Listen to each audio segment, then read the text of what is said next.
今日做嘅呢個腐竹炆魚腩真係全家人食過都話好，腐竹吸滿晒啲湯汁，又軟又滑，而且咁樣整嘅魚一啲都唔腥，又爽滑又彈牙，10幾蚊一個家庭大菜，做法仲要好簡單。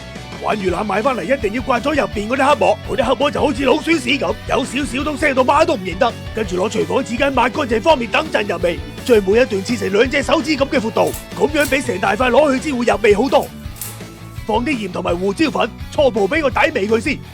跟住再俾啲生粉落去鎖住水分，就咁樣醃佢10零分鐘。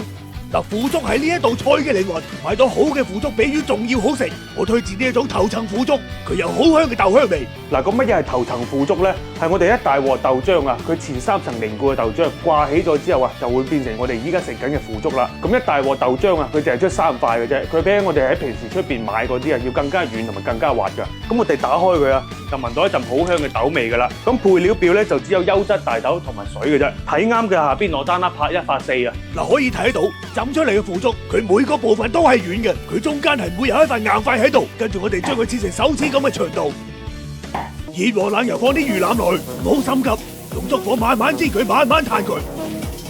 反面之後掟埋啲薑葱落去一齊炮製佢。哇！有粒葱自己彈咗出去喎。裏面金黃之後灑圈鬼雞味落去，香香增色。鑊邊再灑一圈豉油，激發醬香味。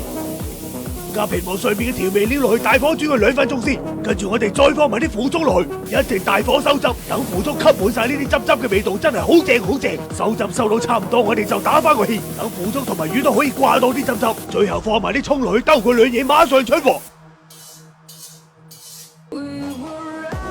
呢一個腐竹真係好香豆香味，滿滿嘅鄉村氣息。做人最緊要開心。你今日笑閪咗未啊？